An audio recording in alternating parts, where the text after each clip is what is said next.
Hello there. Today I'm going to show you how to turn this flat piece of work into a little baby slipper in what I'm calling the easiest knit baby slippers. Like I said, it is knit flat with short straight needles in worsted weight yarn.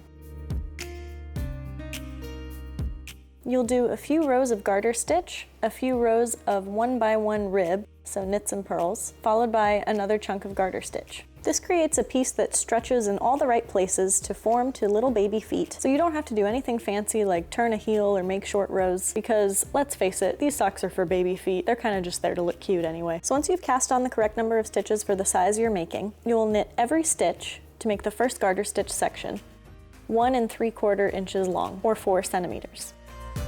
Then you'll switch to 1x1 rib, knit 1, purl 1 for another 4 centimeters, and finish up with garter stitch again for the remaining 4 centimeters. Bind off and leave a long tail, and we'll complete the construction of the sock with seaming. The first step is to seam the flat piece into a little tube. You'll thread your tail through a tapestry needle and fasten on to the other side. We're seaming the cast on edge and bind off edge together.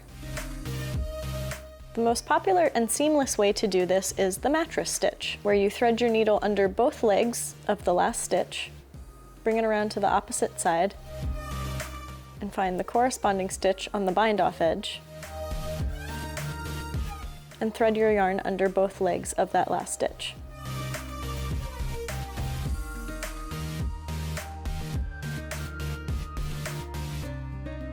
Now this seam is completely invisible on one side of the work, but leaves a raised edge on the other side, and it's a little fiddly for me for this simple baby sock pattern. So I'm going to show you how to do my preferred stitch for this pattern, which is the whip stitch. And it's actually working into the bind off and cast on edge. For the whip stitch, you just work under the back leg of the little V made by the bind off edge or the cast on edge.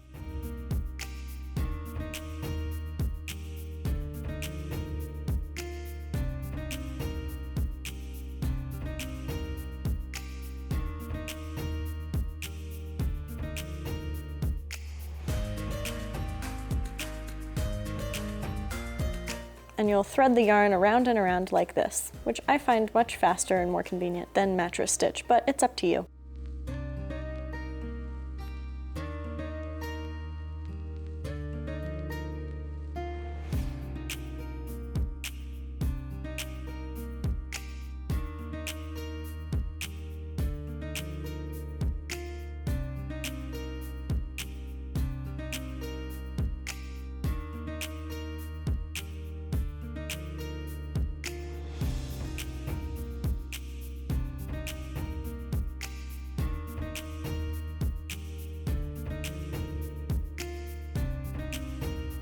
And as you can see, the seam's not totally invisible, but it's flat and stretchy, and that's good enough for me.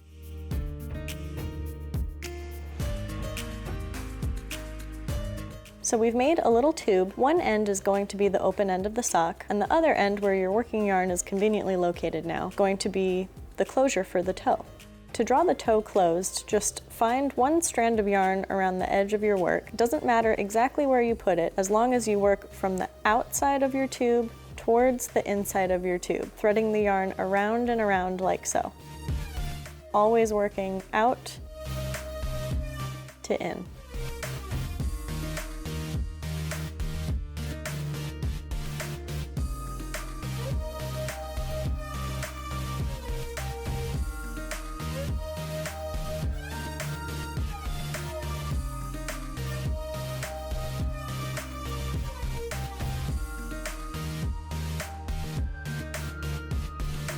And if you start to run out of tail, you can just pull on your tail a little bit, and part of the opening will be drawn closed. Keep working around and around until you can pull the whole thing tight.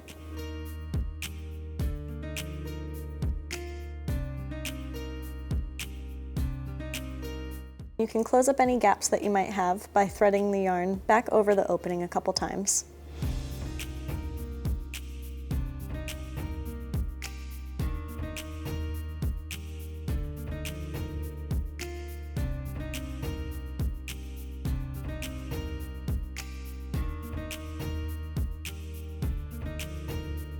On the last pass, I'm going to knot it. and then tie one more knot to be super secure.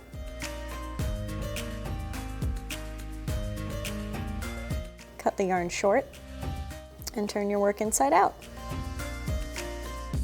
And just like that, you have the easiest baby slipper ever knitted ever.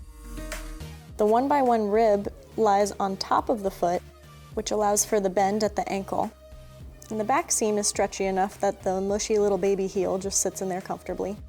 And there you have it. I hope you enjoy this pattern and start whipping up little baby slippers for all the babies in your life. I have a downloadable written copy of the pattern linked below with all the gauge and sizing and row count information. And if you knit some of these baby slippers, share it with me on Instagram or something. Thanks for watching. Bye!